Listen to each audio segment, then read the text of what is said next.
So we can start, sir.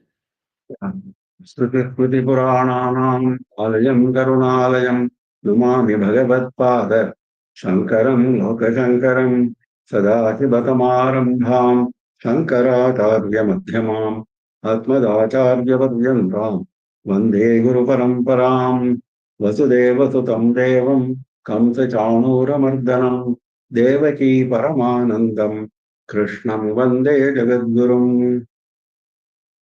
With the blessings of Acharya Swamiji, we are proceeding with study of Srimad Bhagavad Gita with emphasis on Adi Shankara's Bhashya. We are in chapter 6, Dhyana Yoga. The methods of Dhyana Yoga, the pitfalls, the qualifications, the procedure, all of them were discussed in detail by Bhagavan. Arjuna asked a question, yesterday we saw, what happens to the one who does not complete the process and before that he dies? Then Bhagavan gave an assurance, nothing goes waste. Now that is the basic rule of our Sanatana Dharma. Nothing goes waste. Whatever you do, good or bad, everything will have its fruit. Only when you reach akarma stage, nishkarma siddhi, when you reach the perfect jnana, moksha, then all karmas will drop away. Jnana agni dagdha karmanam. We saw that. So, till that stage, all karmas will bear fruit. So, if you have done good, kalyana kriti, then definitely that will bear fruit even for ordinary persons. So, now in the context of Dhyana Yogis, he gave an assurance of two kinds of rebirth for the one who has not reached the goal, who has fallen short of the goal very little by a small margin. One is he will be born after enjoying many, many years in lokas, which are meant for people who have done Ashwamedha Yaga, etc. Though he has not done, he has dropped the karma, Ubhaya Brashtaha. He has dropped the karma, he has not perfected the yoga. So both ways he has lost. That was the question. Even then, Bhagavan is kind enough, compassionate enough to grant him all those, because he still had a tinge of desire. All those lokas which are meant for people who have done the best of yagas like Ashwamedha Yaga. That is the interpretation given by Adi Shankara. He spends many years there and then he is reborn in a family full of wealth, but exceedingly pure. The other person who is extremely close to the jnana stage, he is reborn, no doubt. He doesn't go to all those lokas. He is reborn on earth immediately. And he is born in a poor yoga family. So, yogi's family. Then this second birth is extremely rare. He himself says, Bhagavan himself says. Now he is continuing with that. What happens after birth to this person? Tatratam buddhi samyogam labhate paurvadehikam yatate cha tato bhuyaha samsiddhau kurunandana purvabhitenaiva kriyate shyavasopi saha jignasiropi yogasya shabda brahmati vartate. Tatra means there, where after getting rebirth on earth, tam buddhi samyogam labhate paurvadehikam, tam paurvadehikam buddhi samyogam. That he starts with that, which he had reached earlier, paurvadehikam, purvadeha, in the previous birth, the stage in which he left the body, buddhi samyogam, the yoga which he had obtained with the use of his intellect, yoga which he had reached with the use of his intellect. Tam labhate, he gets it back. He doesn't have to start from the scratch. Yatate cha tato bhuyaha samsiddhau Kurunandana. Hey Kurunandana, one born in the family of Kurus. In fact, the word Kaurava applies both to Kauravas and Pandavas, though we are using it for Dhritarashtra's clan. It applies equally to Pandu's clan because Kuru is the forefather of all these people. Anyway, Yatate cha tato bhuyaha samsiddhau tataha. After being reborn, after getting memory of the previous birth, after getting the samskaras of the previous birth, bhuyaha, once again, samsiddhau yatate, he makes effort. Now he puts in greater effort towards samsiddhi, attainment of the fruit, jnana yoga's fruit. So he doesn't start from the scratch. He starts from the point of advantage, from the point where he had left in the earlier birth, and he continues. When he continues, is there any discontinuity, any special effort? He is answering the question. Purvabhyasena tenaiva hriyate kyavashopi saha. Purvabhyasena, because of the abhyasa in the previous birth, because of the practice of dhyana yoga in the previous birth, tena eva hriyate, he is attracted towards that. He will not be attracted to, like ordinary people, to worldly things. Shuka. That is why we took Shuka as an example, Sanaka as an example. Were they attracted towards worldly things? No. Right at birth, they were jnanis. Tena eva hriyate, they will be attracted by that very dhyana yoga which they had left. Abhashopi saha, even involuntarily, that is, he doesn't have to make any effort. Abhashopi means he doesn't have to make any effort, or without any special effort, involuntarily he will be attracted towards that point where he had left before. Purvabhyasena, because of the abhyasa in the earlier life. Jignasurapi yogasya shabda brahmati vartate.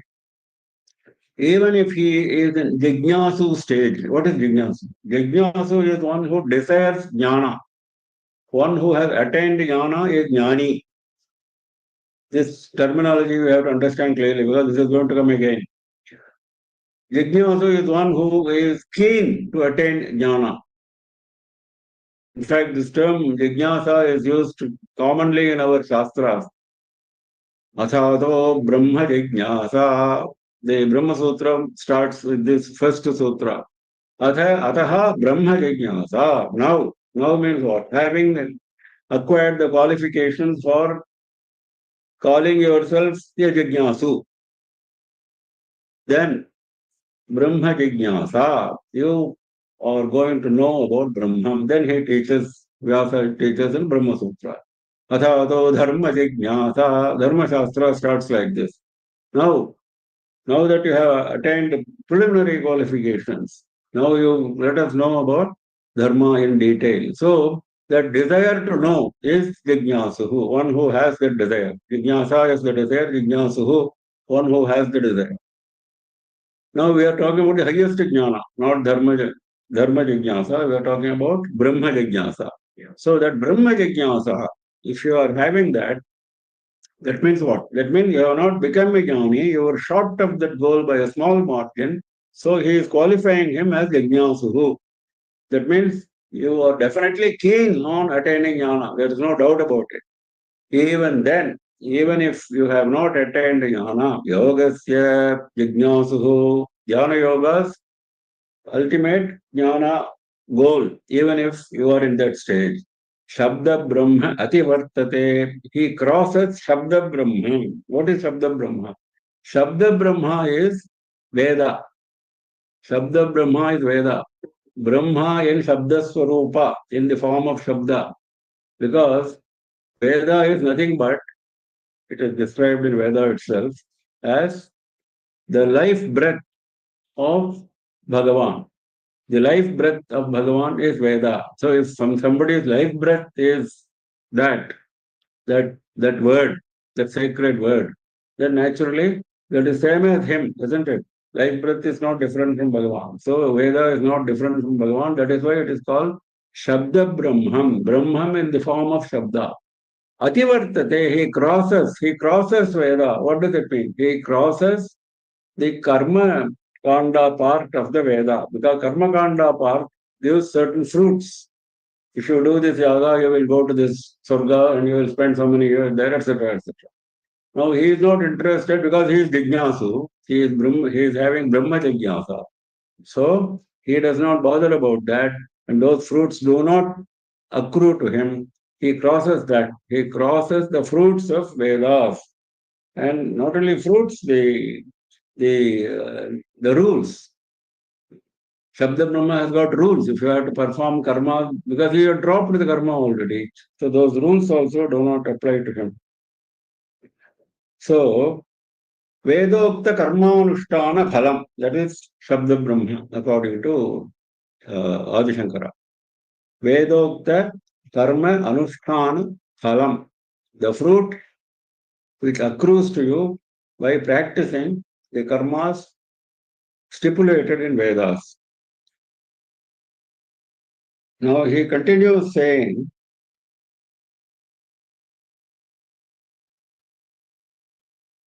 तेन कृतं चेत् योगाभ्यासजात संस्कारात् बलवत्तरं धर्मादिलक्षणं कर्म तदा योगाभ्यासजनितेन संस्कारेण आक्रियते. Now तेनैव ह्रियते, that he is explaining in detail how he is attracted towards yoga at the stage in which he had left. Tena kritam chayat, if he had done yoga abhyasajat samskarat, by the samskara which was ingrained in him by repeated practice of yoga in the previous life, balavattaram dharmadi lakshanam karma, very forcefully he is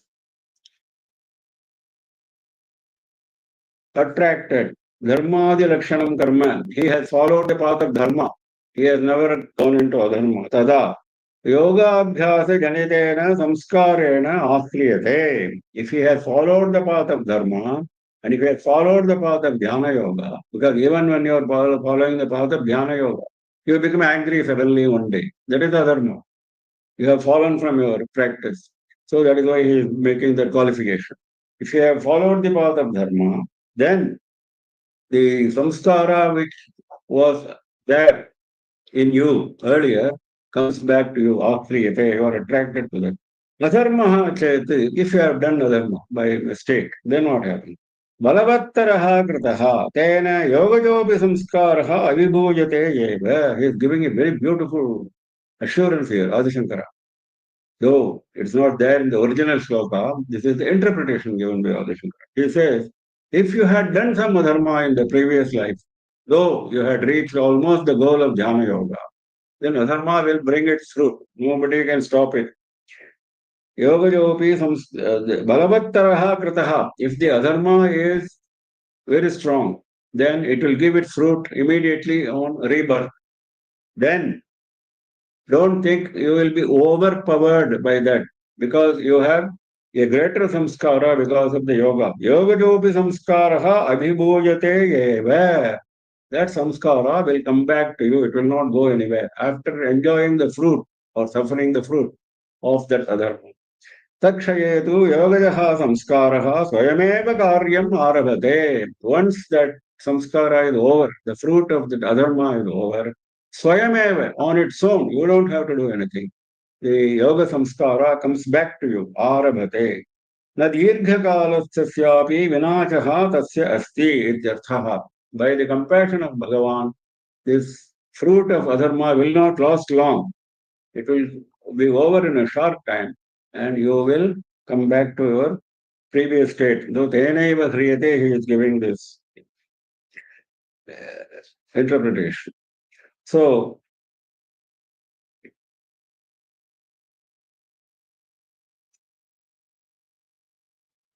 Shabda Brahma, Brahmanandagiri gives this explanation. Vedam karma pratipadikam atikramati karmadhikaratikrameణ jnanadhikari bhavati. Because we are talking about karma kanda, whatever karmas are stipulated in Vedas, he crosses that. That means he is no longer bound by those karmas, atikramati. Karmadhikara atikramena, because he has crossed that stage of duty of karmas, jnanadhikari bhavati, he becomes eligible for jnana. That is Shabda Brahma Ativartate. So because he is Jignasu, because he is Jignasu Ratri, because he is Jignasu, he has that great desire for jnana. These stipulations of Vedas regarding karmas will no longer apply to him. He becomes eligible for jnana. And with some more practice, he will attain jnana.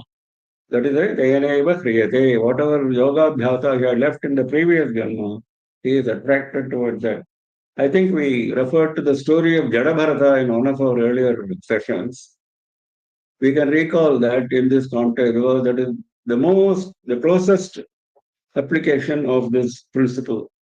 Jadabharata was a great yogi, great. He was eligible for moksha. Then suddenly, when he was sitting in dhyana on the river bank, he saw a pregnant deer crossing the river. And the pregnant deer gave birth to a baby deer and lost its life and was dead. So he became very compassionate. He went and took that baby deer and reared the baby deer in his ashram. And he became so much attracted towards the baby deer. Then Srimad Bhagavatam describes this in great detail. His actions after attraction. He forgot all about his yoga. Look at that. That such a great yogi was going to get moksha. He forgot all about his yoga practice. He spent all his time in looking after this baby deer. If the baby deer goes, he will go follow. All this is described. He will follow the deer. If he goes out, he will ensure that baby deer is taken care of, comes back, and then inquires first about all this kind of thing. Then finally, when he drops his body, when the time comes, after all, everyone has to die. The time for death came for him also. Normally, he should have attained moksha on the Videha Mukti. No, because he was so much attracted to a deer, he was reborn as a deer in the next birth. Because whatever is there in your, that he is Bhagavan going to say in clear terms in the future slokas. Whatever is there in your mind at the time of death, that will come back to you. So deer was in his mind, so he was reborn as a deer. Only difference was he was not an ordinary deer. He was a deer with full memory of his previous birth. Full memory. That is the Purva Bhyatena Tenaiva Kriyate. So he was, though he cannot practice in yoga as a deer, his life as a deer became sharp because of his repentance. As a deer, he was repenting for his action. So his life as a deer was sharp. Then he was reborn again as a human being. Then he became Jada Bharata. He was born as a Jada, as an inert person. Means what? He was a yogi like Shuka Brahman. He was a jnani right at birth. Of course, he attained moksha at the end of the rebirth. And what he did during the Jadabharata stage is the subject of a great discussion in Srimad Bhagavatam. What are the experiences he had and what are the teachings he gave to a king, etc., etc. So all this as a great jnani. So he became a great jnani right at birth. So this is the process. The process was there even for him. That is why we have been told again and again, do not get attracted. You retain your jijnasa. So that is what he has been emphasized here. Tatratam buddhi samyogam labhate paurvadehikam yatate cha tato bhuyaha samsiddhau kurunandana पूर्वाभ्यासेन तेनैव श्रूयते ह्यवसोऽपि सः जिज्ञासुरपि योगस्य शब्दब्रह्माति वर्तते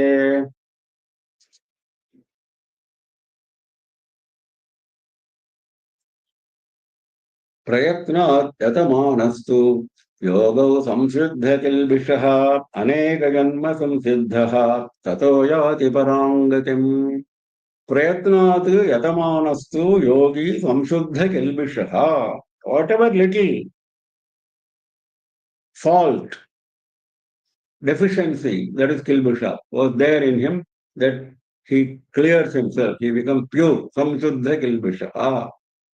So this yogi, having cleared of all his deficiencies, all his faults, those faults were the cause of his rebirth. We saw that, like in the case of Jadabharata. So, now that is gone. Prayatnat yatamanastu. He makes effort. He makes effort. Adhikataram yatamanaha ityarthaha. Why he say prayatnat yatamanaha? Where yatamanaha is good enough. Prayatnat yatamanaha adhikataram yatamanaha. He makes lot of effort. Because now he is keen that what happened in his last birth should not happen again, like Jadabharata. Like in the third birth, when he was born as a human being, he was keen that he should not be born as a deer once again. So, prayatnat yatamanaha yogi samshuddha kilbishaha aneka janma samsiddha tato yati parangatim. After, in the course of many lives, Bhagavan is not saying in the course of one life, aneka janma samsiddha, after having practiced in many, many lives, he attains the supreme goal, param gatim yati tataha, after that. Why he says aneka janma samsiddha? Jadabharata, it was only 2 janmas, rare and then a human being, because he was in that stage. It depends on the stage in which you are leaving the body. There is no partiality on the part of Bhagavan. It is only our qualification which determines this, whether it is Aneka Janma or whether it is Eka Janma, whether it is Dvijanma, Trijanma. Now all this is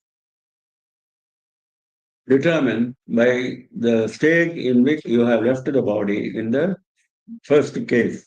So, Aneka Janma Samsiddhaha Tato Yati Parangatim. Adi Shankara explains this. Anekeshu Janmasu Kinchit Kinchit Samskara Jatam Upachitya. In many, many births, little by little, you are acquiring that progress in yoga. Tena upachitena aneka janmakritena samsiddha. So by acquiring little by little that yoga samsiddhi, the fruit of yoga, you are now in the stage of aneka janma samsiddha. Tataha labdha samyak darshanaha. You have now got the jnana, which was the goal. Labdha samyak darshana. Always jnana is determined as samyak darshana. She has noted. Whenever the term jnana comes, Bhagavan Adi Shankara uses the term samyak darshana, right perception. Because jnana is right perception. What is right perception? Only Brahman is true. Brahma satyam jagan mithya. Jevo brahmaiva na aparaha. This is the truth. Brahma is alone true, real. Jiva is not different from Brahma. Jiva thinks he is different from Brahma. And this Jagat, the world around us, is nothing but false. This is the jnana. So this you have to attain in your experience, not from book. So that then that samyak darshanaha. Labdha samyak darshanaha. He gets the right perception. Prakrishtam gatim param gatim yati. The highest state he gets. तपस्विभ्यधिको योगी ज्ञानेभ्योऽपि मतोऽधिकः कर्मेभ्यश्चाधिको योगी तस्माद् योगी भवार्जुन. No, he comes to the level of an ordinary human being. Bhagavan comes down to the level of Arjuna and other human beings, and he is recommending the dhyana yoga for all of us, all the humanity. While recommending, you have to praise that particular, not that it is really the greatest or something like that. We have to say it is the greatest because that is how you have to make it attractive. We have seen that Bhagavan doing it on a few occasions in Bhagavad Gita. So here also he does the same. Tapasvi bhadiko yogi. Yogi is greater than tapasvi. How can it be? How can yogi, dhyana yogi become greater than tapasvi? Because tapasvis in general, there are always exceptions. Tapasvis in general, like Asura Tapasvis, have limited goal in their minds. They want to be reborn with greater powers. Whereas this yogi has only one goal, that is jnana, samyak darshanaha. We saw that. So naturally he is greater. So tapasvi should be interpreted this way.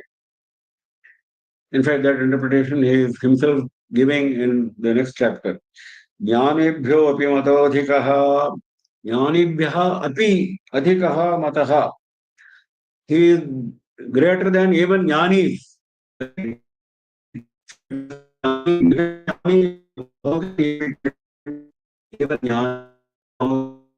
Is stage for the next chapter, because next chapter is Jnana Vijnana Yoga. He is making a distinction between Jnana and Vijnana. Jnana is Shastrartha Pandityam, becoming a scholar based on scholarship of Shastras.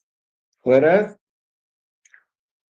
Vijnana is experiencing in your own life, in your own mind. Then that is Vijnana. He is going to make the distinction in the next chapter. So he is setting the stage for that, saying that this yogi, because he has attained the state of Vijnana, he is definitely greater than ordinary jnanis who are only scholars. Mataha, he is considered to be greater. Karmibhyachadhipo yogi. There is no need to say that he is greater than karmis, those who are intent only on doing karmas. Because they are in the process, they become attached to karmas. You should never become attached to anything. So in the process of being a karmi, you become agnihotradi karma, tadvadhyaha. Adi Shankara explains. Karmas like agnihotra, etc., which are no doubt great, but don't get attached. Your goal is jnana.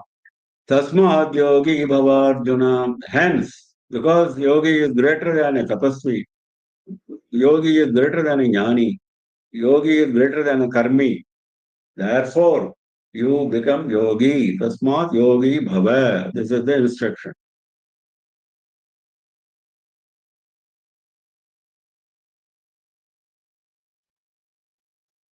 Now he is coming to the close of the chapter by setting the stage for the next chapter. Prayatnat yatamanastu yogi samshuddhakalbishah aneka janma samsiddhah tato yati parangatim tapasvibhyadiko yogi तपस्विभ्योऽधिको योगी ज्ञानिभ्योऽपि मतोऽधिकः कर्मिभ्यश्चाधिको योगी तस्माद् योगी भवार्जुन योगिनामपि सर्वेषां मद्गतेनान्तरात्मना श्रद्धावान् भजते यो मां समे युक्ततमो मतः. Now he is going one step further. He came down to the ordinary level. Now he is going to the highest level. Dhyana yogis who have attained perfection. Now, there are a group of jnana yogis who have attained perfection. Yoginam api sarvesham. Among all those yogis, among all those perfected jnana yogis, sa me yuktatamo mataha. I have to choose one of the greatest. Yuktatamaha. Yuktaha, yuktataraha, yuktatamaha. Yuktaha is yogi. Yuktataraha in comparison with another person, he is the greater yogi. Yuktatamaha, he is the greatest. Nobody can compare with him. Same Yuktatamo Mata. He is the greatest yogi. Who? Madhyatena Antaratmana Yomam Shraddhavan Bhajate. Shraddhavan. He is having, so he is full of faith in what the Shastra says, in what the Guru says. This is the definition of Shraddha. Shraddha is faith in what Guru has taught, faith in what Shastra has taught. So he is full of that Shraddha. Madhyatena Antaratma, his Antaratma, his mind is ever attached to me, to Paramatma.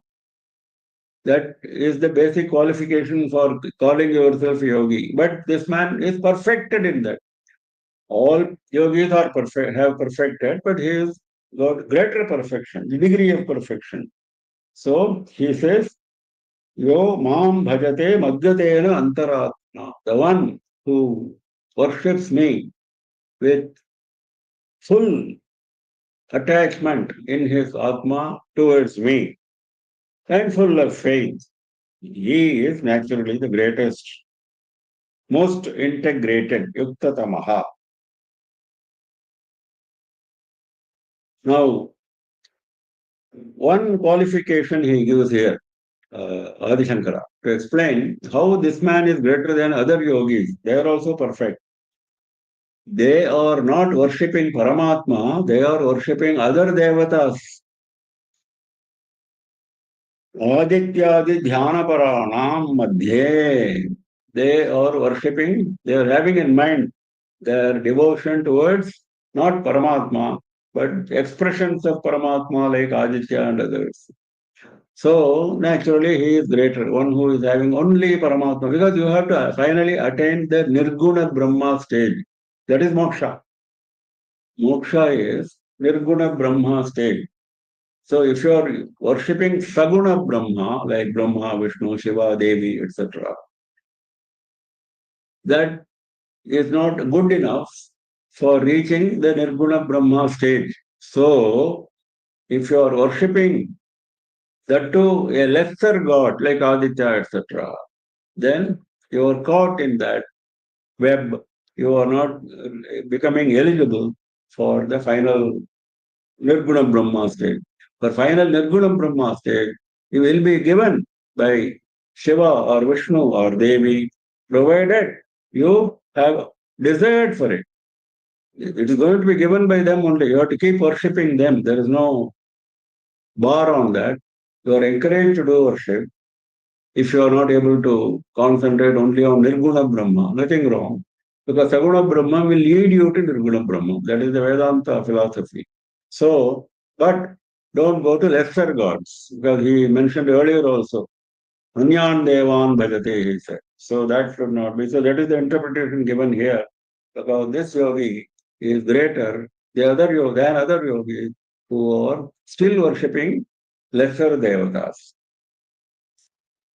Now, योगिनामपि सर्वेषां मद्गतेनान्तरात्मना श्रद्धावान् भजते यो मां समे युक्ततमो मतः. Now this is the last shloka of this chapter, which is Sri Mahabharate Shatasahasrayam Samhitayaam Vaiyasikyam Bhishma Parvani Srimad Bhagavad Gitasu Upanishadsu Brahma Vidyayam Yoga Shastre Shri Krishna Arjuna Samvade Dhyana Yogo Nama or Atma Samyama Yogo Nama Shashtodhyaya. Now, this brings us to the end of sixth chapter. Now, this six chapters together are grouped as the first Shatka. We saw that at the beginning. There are three Shatkas in Bhagavad Gita. First Shatka, second Shatka, and third Shatka. And in scholars have interpreted this way, saying that in the Mahavakya, Tat Tvam Asi, the first Shatka refers to Tvam, that is the Jiva stage, description of the Jiva, what Jiva should do. All this is covered in these six chapters. The emphasis is on Jiva. The second Shatka is the emphasis on Tat, on Paramatma, description of Paramatma, what he does for us, etc., etc. And the third Shatka is Asi, that is the equation of Jivatma and Paramatma. Jivatma is no different from Paramatma. So that point comes up for discussion in the third Shatka. Now, the first Shatka, if you see the six chapters that we have crossed, first was Arjuna Vishada Yoga. Arjuna was overcome by dejection and grief. And that was based on compassion towards the enemy. So he became eligible for Bhagavad Gita teaching. Then second is Sankhya Yoga, where the emphasis was on Sankhya. Sankhya meaning Jnana. So the Jnana, that Jiva is no different from Paramatma, etc. was taught in that chapter, and Karma Yoga was introduced. And chapter 3 was Karma Yoga, where the techniques of Karma Yoga, how you should do your karmas ordained in Shastras while devoting all the karmas, all the fruits of the karmas, all the ownership of the karmas to Bhagavan. That don't get attached to the karmas. This is for these different techniques were taught to us in Karma Yoga chapter. Then the fourth chapter was Jnana Karma Sannyasa Yoga. That means ultimately you have to drop the karmas for attaining jnana. Karmas will drop on their own. But the goal should be jnana. So don't get bogged down in karma yoga. That was the message. Then the next chapter was sannyasa yoga. How to drop the karmas. You should drop on your own or they will drop on their own. How to achieve that stage. What should be our attitude towards our karmas. That was subject in chapter 5. Chapter 6 is dhyana yoga. Towards that, towards dropping of karmas, the best tool is meditation, dhyana. Patanjali is Ashtanga Yoga, starting with Yama and Niyama and ending with Samadhi. Dharana, Dhyana and Samadhi. After crossing Yama, Niyama, Asana, Pratyahara, Pranayama, Pratyahara, etc. Now, so you have to go through all the 8 stages laid down by Patanjali. Then the term Jnana Yoga refers to all the 8 that Bhagavan himself has explained. So ultimately, when you reach the finality of Samadhi, that is the stage when you will get Jnana by the grace of Bhagavan, not because you are qualified. That Bhagavan is himself going to say in another context. By the grace of Bhagavan, that is why worshipping Shiva or Vishnu or Devi, continuing to worship is important.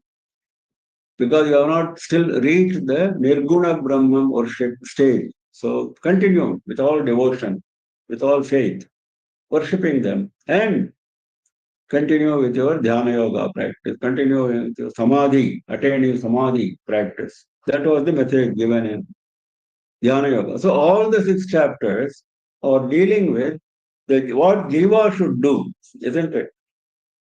For attaining jnana, in essence. Now, what is the role of Paramatma in this? What he is doing for us? What is Paramatma? All that is being taken up in the next 6 chapters.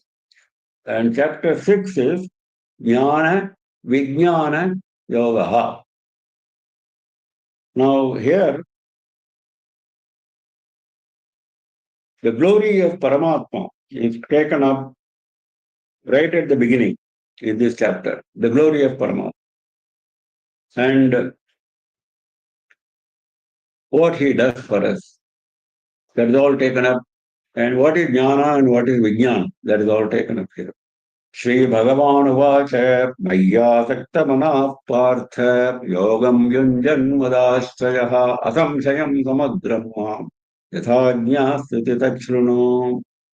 He Partha, Mayi Asakta Manaha Yogam Yunjan Matu Ashtrayaha Mam Yatha Jnasyasi Asamshayam Samadram. One who is having full refuge in me. Matu Ashtrayaha, that is important. One whose refuge is nothing but Paramatma. Magi Asakta Manaha, his entire mind is attached towards me. Magi Asakta Manaha, his attachment, his asakti is towards me only. Now, he attains, he knows about me. Yatha mam jnasyasi, how he will know me. Tat shruno, listen to me. Listen to this process of how this jiva attains jnana by taking full refuge in him and fully having a mind fully attached to him. So 2 qualifications he puts in this bargain. Matu Ashtrayaha, exclusive refuge in Bhagavan, not having refuge in anything else. Asamshayam samagram mam yatha jnasyasi. When he comes to know me, he comes to know me in full, samagram, nothing left. I give him that jnana. When he is qualified at that stage, I give him that jnana. He comes to know fully. Asamshayam, with no doubt left. No doubt, no clarification required, because all these doubts will keep haunting you till that stage is reached. That Bhagavan himself says, Upanishad says this repeatedly. Only when Paramatma Darshanam happens, all the doubts are killed. Till then, doubts will keep cropping up. That is why he is using the word asamshayam. No doubt is left anymore. Your knowledge is perfect. Samagram. Your knowledge is complete, full. That how this process takes place, that I am going to tell you now. Now,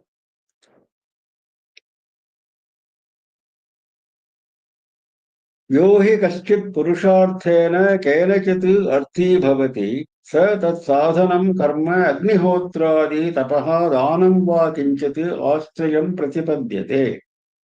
Now, Madashrayah, he is explaining that. Adi Shankara is explaining that.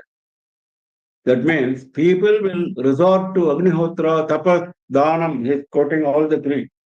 Agnihotradi karma. Karma is like Agnihotra. Tapas, Danam, Yajnadana Tapaschaiva. Three are quoted repeatedly in Bhagavad Gita by Bhagavan. So he is taking that here. Yajna, Dana, and Tapas, they are very important. You should never drop them. Bhagavan himself advises us. So, in the process, you will get so much attached to them that is your ashraya, that is your goal, that is your refuge. Because you want something, you still have desire in you. Kenachite purushartha. Some purushartha is there in your mind. Dharma, artha, kama. Moksha is not the purushartha for you. One of these three, dharma, artha, kama.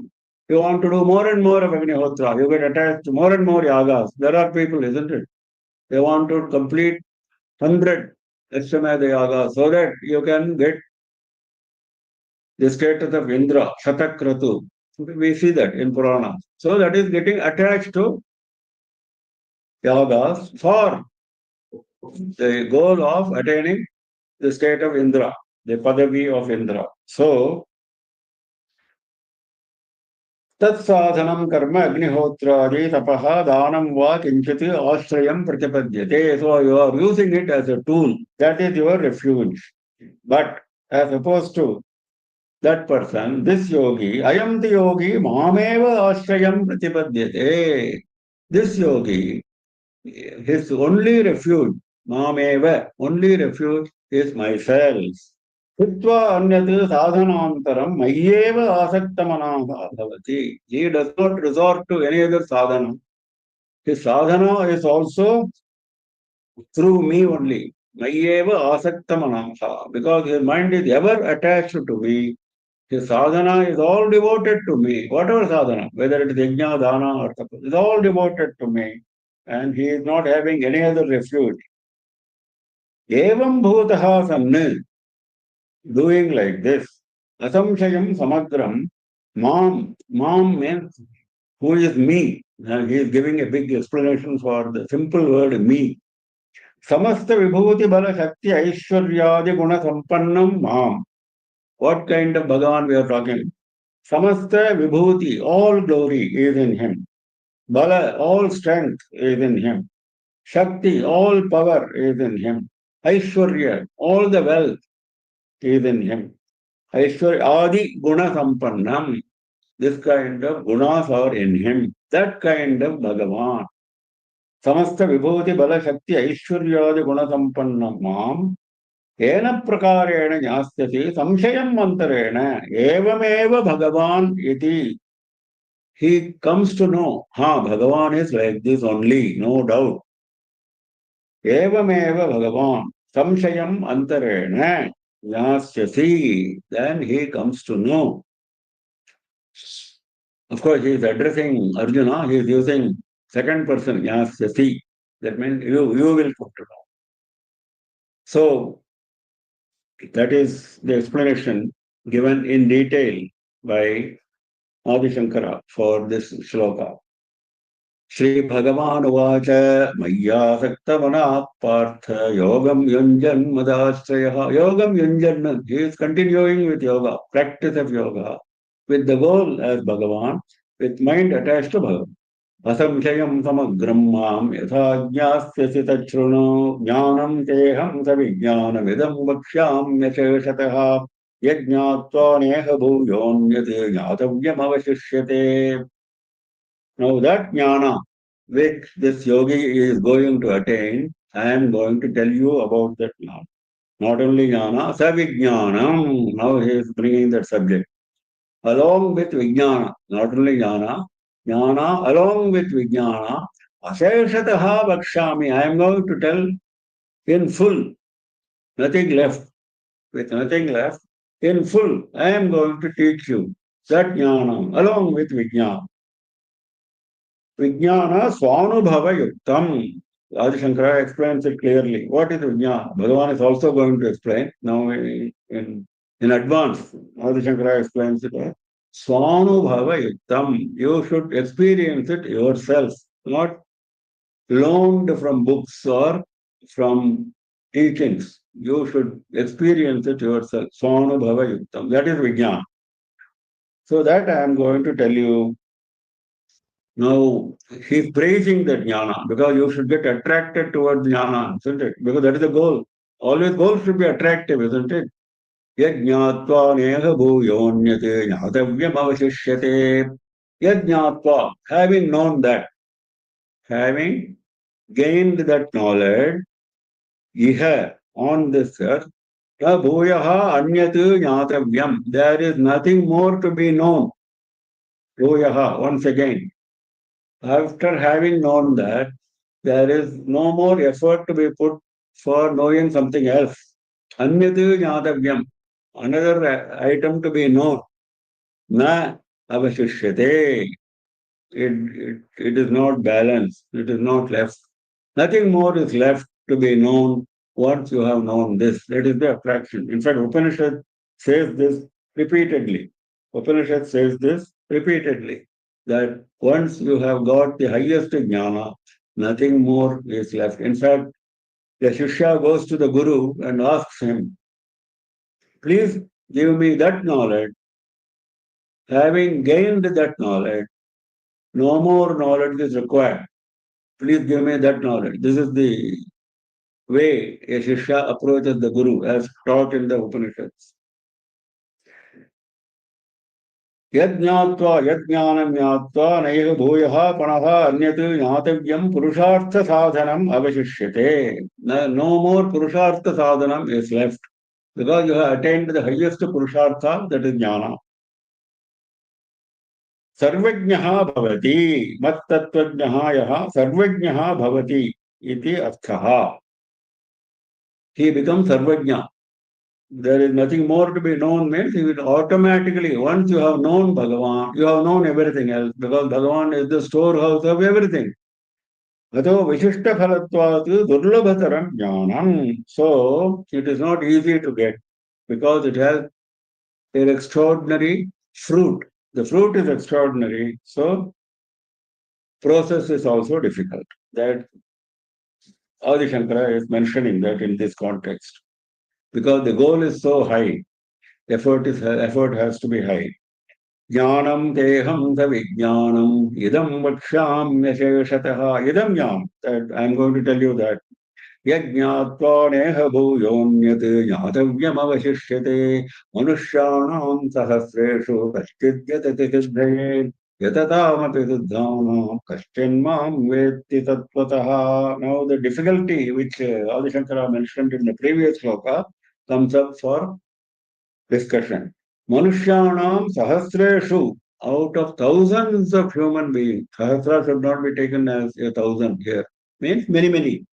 Out of many human beings, kashchit siddhaye yatati, only a rare person, only one among those rare people, he puts in efforts for perfection. Yatadamapi siddhanam kaśķinmāṁ vetti tattvataha. Even among those few, very few who put in efforts. Yatadamapi, even among those who put in efforts, Siddhanam, he is calling them Siddha. Why he is calling them Siddha? He's calling them Siddha. Siddha is one who has attained by definition. Siddhi is attainment. Siddha is he has attained. But this man has not attained jnana. He is still an aspirant. He is still a sadhaka. But he is calling them Siddha because he wants to make the whole thing attractive again. Yatataamapi siddhanam, among all those siddhas who are still making effort, kachinmam vetti tattvataha, only one among those rare people understands me in reality, because understanding Bhagavan can be in part, in not in full, not in reality. Maybe a shade of that reality you get. That is why he uses the word tattvataha, yathavat, as it is.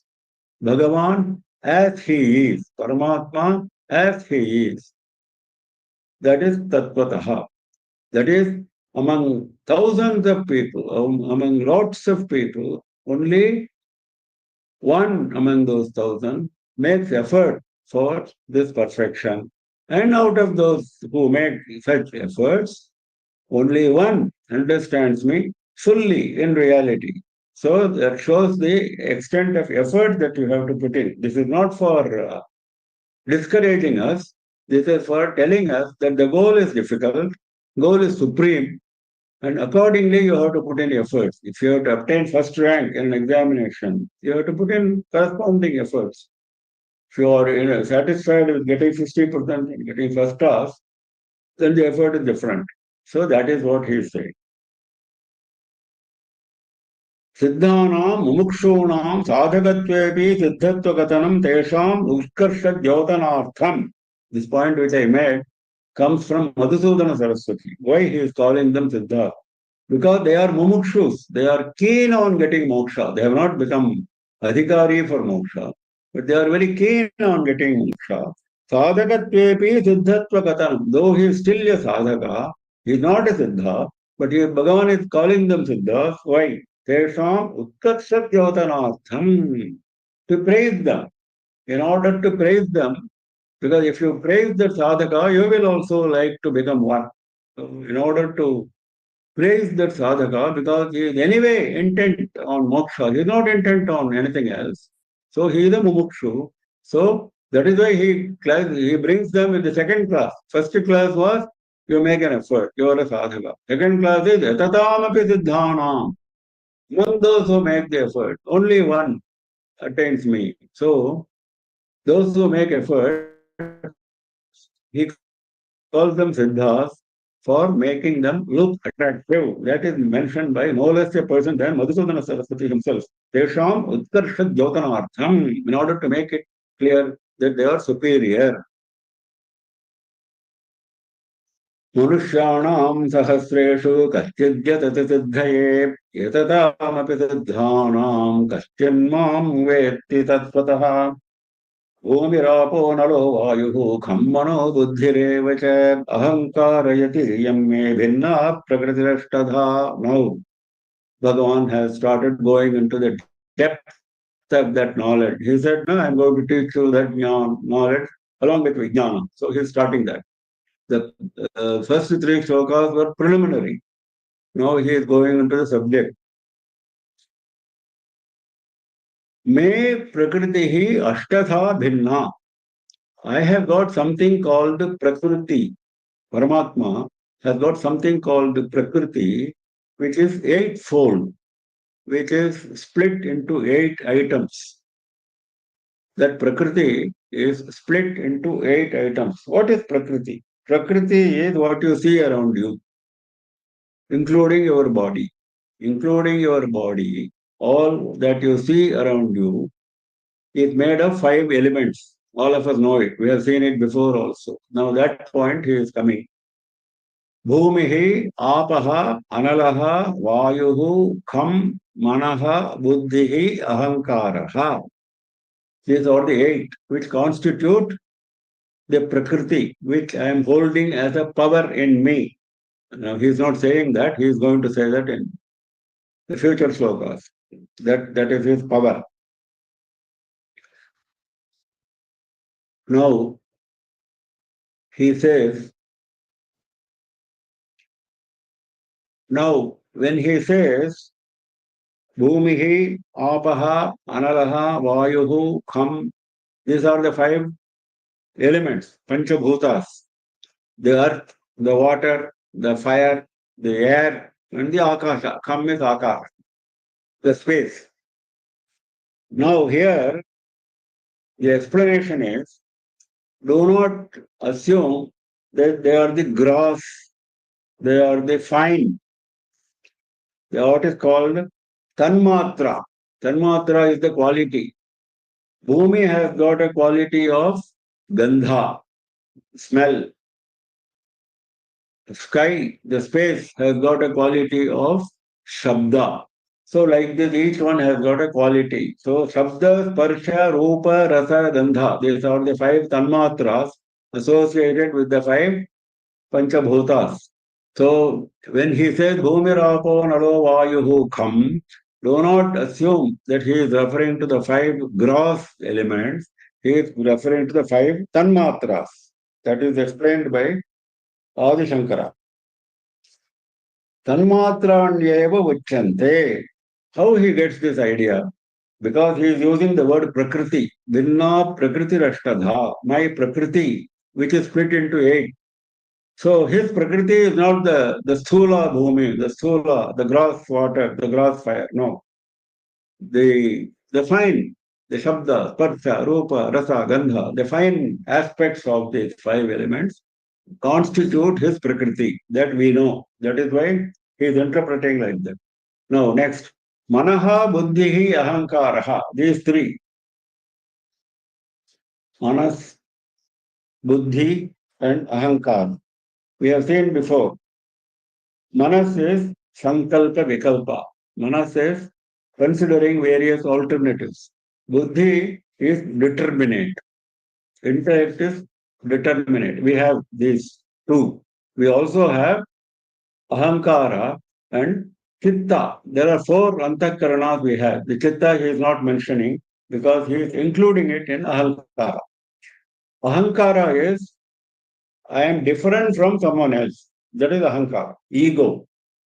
I am different from other animals, other human beings. I am different from the Jagat around me. That is Ahankara, the individuality. So that is Ahankara. Now this comes from him. This is not coming from you. Everything comes from him. Everything comes from Prakriti, which is his power. So, Manas, Buddhi, Ahankara. Now, this is the term used in individuals. The three terms, Manas, Buddhi, and Ahankara, are associated with individual jivas. Though he is using those three terms, Adi Shankara explains, don't understand as the individual, you understand as Samashti, Veshti and Samashti. Veshti is individual, Samashti is sum total of creation. Sum total of creation, just as Bhumi Rapo Nalo Vayuhu Kham was interpreted as the Tanmatras, the fine aspects of those five. Similarly, don't assume your manas, your ahankara, your buddhi is pointed out here. No. It is the sum total of manas, of all creation, sum total of buddhi, sum total of ahankara. But is there a name for that sum total? Yes. Though that name is not being used by Bhagavan here. That is called Moola Prakriti. That Prakriti is Moola Prakriti, the basis, the foundational Prakriti. Now that has got three stages, three aspects. One is called Avyaktam, another is called Mahat, the third is called Ahankara. In fact, these are the stages of creation. When the world comes into being for the first time, before it comes into being, it is there in subtle form. That is Avyakta, not known, not seen. That corresponds to our Ahankara, what he is calling as Ahankara. That corresponds to Avyakta. Now, these are technical interpretations given by Adi Shankara. Now, next stage is Mahat. It takes a grosser form. It was very subtle when it was in Avyakta stage. The creation, the world takes next grosser form, that is Mahat. The next grosser form is Ahankara. Now, this Mahat and Ahankara corresponds with Buddhi and Manas. The term Ahankara should not be confused. The term Ahankara here refers to Avyakta. The term Buddhi here refers to Mahat. The term Manas here refers to Ahankara. So, Avyaktam, Mahate, and Ahankara are the three stages of creation in Samashti, in the group, in the gross, in the whole. And in the individual case, it becomes Ahankara, Buddhi, and Manas. Now, these gross elements, coming back to the five gross elements, Bhumi, Apaha, Anaraha, Vayuhu, Kam.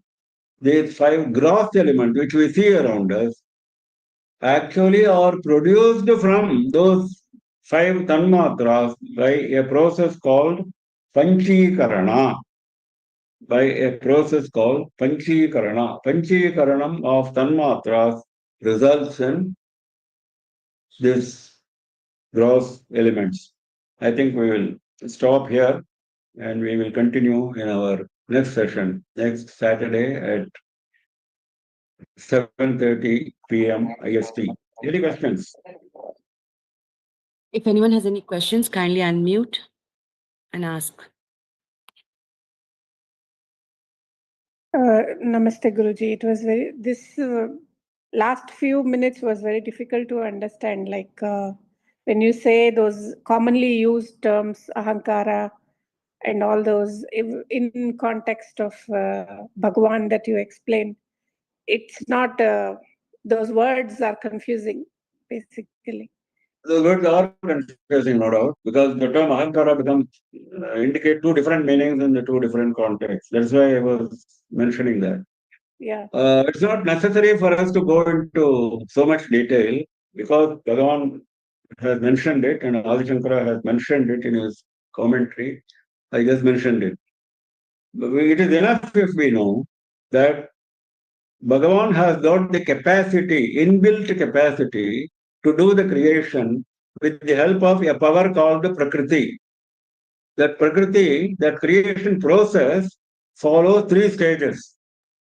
And those three stages result in our getting Manas, Buddhi, and Ahankar. Those three stages corresponding. It is like a grouping, and you split it into three groups. It is like that. A group of three being split individually into three. So those three are assigned to each individual. Buddhi, Manas, and Ahankara. That is about the fine part, the gross part, the five elements. He first has all those subtle powers in him, Shabda, Sparsha, Rupa, Rasa, Gandha. And those become gross by a process called Panchakarana, which we will take up in our next lecture. So there is something called world around us. There is something called mind in us. Both have come up here. Both are Prakriti. You are different from them. That is what he wants to come to. That point he wants to come to. Before that, he is explaining that all these are not Paramatma. All these are different from Atma. This whole body, this Manas, this Buddhi, this Ahankara, the world that you see around you, they are all part of Prakriti, part of nature, part of his power. That is not himself. If somebody is holding a sword in his hand, sword is not he, isn't it? Sword is his power. So similarly, these are the power by which he creates us. But we are not him. All these powers are not him. So that is the point he is coming to. But this is the preliminary to that. So it's not necessary for us to go into all the detail. It is enough if we understand the distinction between Atma and Anatma. That is the point he is coming to, but he is coming in great detail. After all, this is the text, Vedanta text. A text has to cover all aspects, so he is covering. So ultimately, it looks like nothing belongs to us, neither buddhi Yes, nor manas. exactly. Nothing belongs to us. Nothing is substantial. Nothing belongs to us. Nothing is substantial. Only Atma is substantial. That is Paramatma. All others are meaningless. Vacuum. Just one more That's why question. it's called Maya. Prakriti, another term is Maya. He is going to come to that. He is himself going to come to that. It is all illusion. It is not there. It is not a fact. Just one more question, if you don't mind. So you said that everybody eventually, through little by little, will acquire jnana, and over the cycles like rebirths and all, eventually he will start amassing this jnana, and eventually everybody's goal is to become that moksha, to attain moksha. When does this end? Like, with so many creatures in the world right now, does ever it end, or like the cycle just keeps going on? That's it. Is this whole thing That about is why just? that is why he said, no, among many people, only a few reach me. He said that. Yeah. Only because all the others will come back to the cycle again and again. That is why we are here. All of us are here because of that. Because we never made proper attempts. Isn't it? That shows the very presence of so many human beings and so much of creation around us shows that efforts were not made by all these created beings. If they had made efforts, they would have become part of Paramatma. That is the point he is making. Well, now whether a stage will be reached when there will be no more creation, everybody will become Paramatma. That is perhaps a question which will haunt all sadhakas. But that question has never been answered. That question has never been answered because samsara has also been defined as beginningless and endless, anadi, ananta, samsara. Bhagavan is anadi, ananta, that everyone knows. Samsara also is anadi and ananta. It has no beginning, it has no end. So that has never been explained in Vedanta. Why samsara is anadi, why samsara is ananta has not been explained. Because perhaps the nature is like that. So maybe it will just continue. Vedanta is very clear, saying that don't ask such questions. Vedanta is clear. Don't ask such questions. Don't worry about someone else. This is the question about someone else, strictly speaking. Strictly speaking, this question is about people around us, creation around us. Worry about yourself. That's what Ramana Maharshi was always saying. So that is what Vedanta says. So No, I was hoping eventually, if through multiple rebirths, maybe some like me also, I have a chance to attain moksha. Maybe 10,000 rebirths later, or a billion rebirths later. Who knows? Like, that is correct. That that is chance is correct. there. That is the message. That is correct. Otherwise, there is no meaning, isn't it? If that message is not given to us, it has no meaning. It is as well not given. Yeah. So the message given is exactly what you mentioned now. Yes, it is correct. Absolutely correct. Thank you, sir. Yeah. Any more questions? Mama, Shri Guru Bhyo Namaha. Can you hear me? Yes, I can hear you. Yes, I have a question that, so basically the moksha means dissolving the boundaries between you and the world. Is it right? What is that? Is moksha means to dissolve the boundaries between you and the world? No. The world is non-existent. So there's no question of boundary. There is only one entity existing, that is Paramatma. That is jnana. So there's no question of boundary. When you say boundary, there are two entities between you and the world. World is existing, I am existing, and I have to reach a third entity. No, you don't exist, world doesn't exist, only Paramatma exists, and we have to get ourselves rid of this illusion. That is Vedanta. There's no boundary. Shri Guru Bhyo. Yeah. I don't think we have any more questions. Yeah, okay. So we close for the day. We meet again next Saturday at 7:30 p.m. to continue with our study of Jnana and Vijnana. Namah Parvati Pataye Har Har Mahadeva Sarvatra Govinda Nama Sankirtanam Govinda Govinda Sri Raja Rajeshwariyai Jaya Jaya. Thank you everyone for joining. We'll meet again next Saturday. Hara Hara Shankara, Jai Jai Shankara.